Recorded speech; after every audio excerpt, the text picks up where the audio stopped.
A year ago, an argument could be made that the Seahawks and the 49ers were the NFL's top two teams. However, 2014 hasn't been kind, with both NFC West teams combining for 7 losses already. You may remember last season the two combined for 7 losses total the entire season. Both Seattle and San Francisco trail division-leading Arizona. The Seahawks are 2 games behind the Cardinals, and 49ers 3 games back. The man with the answers. Well, I think he has the answers. Coach Herm Edwards joins us at the desk. Now, Coach, I have to talk to you about this because Talk to me.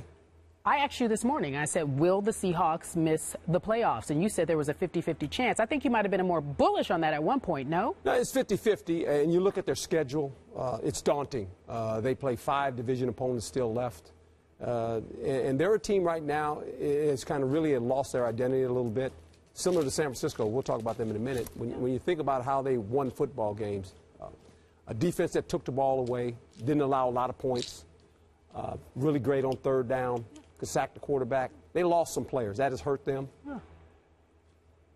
Golden Tate, remember that name? Golden Tate was a guy, when you watched him last year, made a bunch of explosive plays for him. You don't see that in this offense right now. Percy Harvin was supposed to be the guy. By the way, Percy Harvin's no longer there. He's at the Jets, yeah. And so now you look at this team, they're trying to find themselves. They've got a tough road to hoe. They're 50-50 right now. They're right on that line of they're going to need to win 10 games to get in the playoffs. Yes. I'm talking about just getting in the playoffs. I mean talking about winning the division. Okay. Arizona's 2 games up on everybody in that division, 3 games up on San Francisco. You don't think they can win 10 games? It's hard. It's a hard league. Remember, they won 8 games last year by 7 points or less. People don't realize that. Okay. And I said they were going to go to the Super Bowl, and I said they were going to win the Super Bowl. It's very difficult, but they won 8 games last year by 7 points or less. Okay, what about San Francisco? Let's go there. They don't win this week, they won't get in. They'll be 4-5. This is a big game. This game will determine if they have a chance to get in the playoffs. They play the Saints. The Saints are 20-0 at home. So you're telling me that the Saints hold the playoff future for the San Francisco 49ers? Absolutely. They have to beat the Saints at home. This is a must-win. All right. You talked about earlier in the season, they got to beat the Saints at home. They have to do that. All right, Skip Bayless, he's more bullish on the 49ers not necessarily making the playoffs, especially if they don't win at New Orleans. However, 50-50 with the Seahawks. Your take? Coach Edwards, you know how much I love you, how much I respect you, but didn't I hear you say earlier this week on Mike and Mike that Seattle's out? I thought you were. I said Seattle was out, and then I reconsidered. I mean, I can change my mind. Oh, okay? you reconsidered. I reconsidered, and I looked at the schedule, and I looked at how they've been playing. I went back and looked at some tape. They've improved some. So, you know, you can always change your mind. I mean, there's nothing wrong with it. This is America. You can change your mind. And then I'm able to do that. All right. Okay? I accept that. All right. I accept that. Thank you. Okay. 50-50 is not 100%, though. I know. I think you're leaning toward they're not going to make it, which is fine. I'm leaning kind of. I am leaning. I don't know. You're leaning toward I don't know. Yeah, I don't know. Okay. I am here.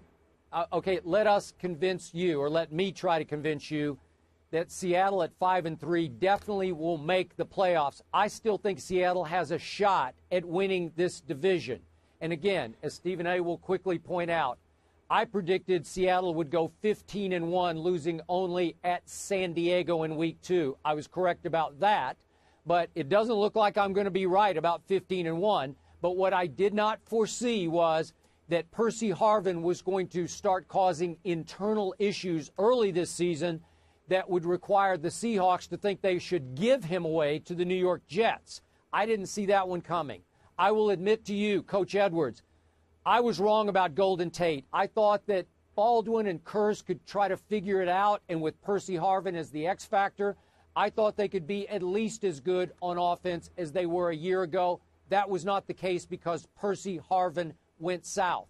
I also did not foresee that losing both those leaders of defensive ends that they lost to free agency in Jacksonville, Clemens and Red Bryant, those are huge losses because they are not getting pressure on the passer the way I thought they could with their younger pass rushers. That all adds up to you're right, the schedule is brutal, but I think they could I think they can win 11. I'm not going to say that 12 isn't a possibility. I think they could go 12-4. Okay. Stephen A. Interesting. You know what? I'm really stuck on this one, guys, because I'm inclined to agree with Herm Edwards, Coach Edwards, because of Seattle's schedule. It's hellacious, no question about it. They got 2 games against San Fran and 2 games against Arizona on this schedule. Not to mention some of the other games that they've got on the docket. So I'm concerned. I'm looking at the Eagles and the Cowboys schedule. Theirs is relatively easier. I'm looking at Green Bay. Their schedule appears to be easier, although I wouldn't be surprised at all if the NFC North crown came down to the season finale between the Packers and Detroit, and who knows whether or not that's going to factor in as to who gets a wild card or if any of them are going to get a wild card at all. It might come down to the only person that goes to the only team that goes to the playoffs from that division is the division winner. But in the end, I don't like what I'm seeing from San Francisco. I totally agree with Coach Herb Edwards that San Francisco has to win this weekend against New Orleans. They lose this game in New Orleans, they're done. They're not making the playoffs. I firmly believe that. But let me also say this about Seattle, Coach Skip. You know what's really, really alarming me? The Seattle Seahawks are the second most potent rushing attack in the NFL, but they're 6th in attempts. Why is Marshawn Lynch only getting the ball 16 times a game?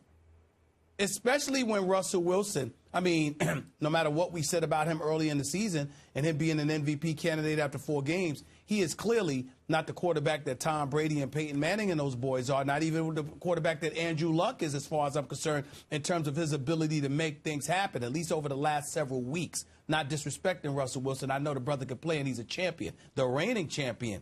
But based on how he has looked, the offense has been relatively pedestrian. They're like 30th in the league out of 32 teams in terms of their passing attack. Now, you could point to losing Percy Harvin, but that also makes me think about Coach Pete Carroll from this perspective.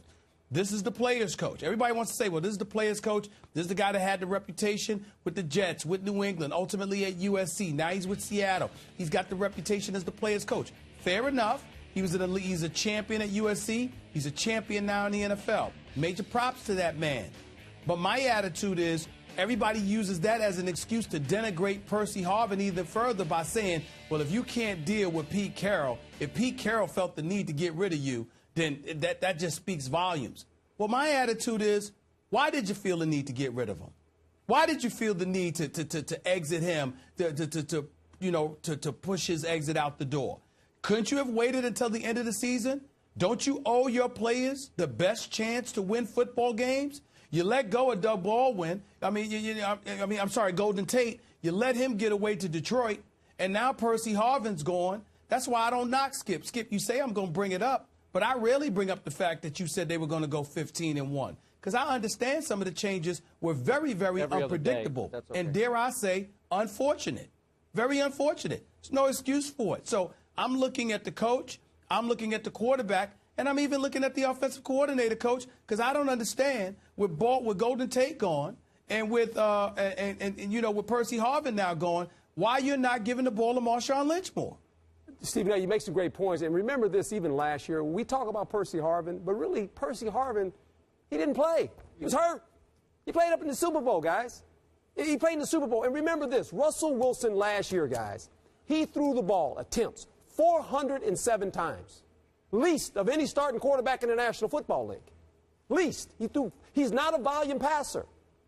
Their game is built like San Francisco's game is built, like the Dallas Cowboys game should be built, through the runner. And when you fail to realize that, you get out of your comfort zone. And it hurts both sides of the ball. Not only offense, but it affects your defense because there's a lot of 3 and outs. This team struggles on 3rd down, offensively and defensively. Why? They're getting more exposed. Because you don't take time off the clock. You don't go on those long, methodical drives. That's the problem. Okay, but Coach, I hear you about Russell Wilson. If you make him stay in the pocket, he is 5 feet 10 3/4 inches tall. He has a hard time just beating you consistently from the pocket. He has to get outside. He has to hurt you with his legs. And I'm okay with that. I get all that. I'm okay with that. But, okay, that's fine. Okay, I get it. But I look down this schedule. So they start off this week with the New York Giants at home. I think they can win that game, and I think they can beat St. Louis at home in the final regular season games. Yes. I'm going to ask you both. Are you really, really that sold on Arizona? Because yardage-wise, the defense gives up high passing yards. It's funny how they're doing it to get to 7-1. I have the utmost respect for the head coach and the defensive coordinator and the fact that they are creating turnovers and not turning over the ball. But it's a little bit of a flawed 7-1. And what I'm saying is, are you sure that Seattle can't beat them maybe twice? They didn't beat them twice last year. Okay, I know. Arizona beat them up there at the end of the year last year. But what I'm saying is, I'm not sure that Arizona is a juggernaut, and I'm not sure that San Francisco isn't close to just mailing in the rest of the year like we're home for the holidays. We got issues with our head coach. We lost in New Orleans. If they do lose this Sunday in New Orleans, they might be pretty vulnerable down the stretch. Are you sure that Seattle can't beat those teams 4 times? They might. All right, gentlemen. They're good enough to. I'm going to let Coach respond, guys, but we got to get out of here because we have to hit another segment. Coach, your take. I think Skip makes a great point. Stephen A. makes a great point. We're going to watch it all unfold. 4 weeks from now, we'll have this discussion again, and we'll see where these teams are at. All right. I got a feeling they're going down the path of, we know one of them's not getting in. The other one, I'll say it again, 50-50 shot at getting in Seattle. It's America. You can change your mind. Thank you for being here. Good. Thank you. I appreciate that. So, coming up next, folks.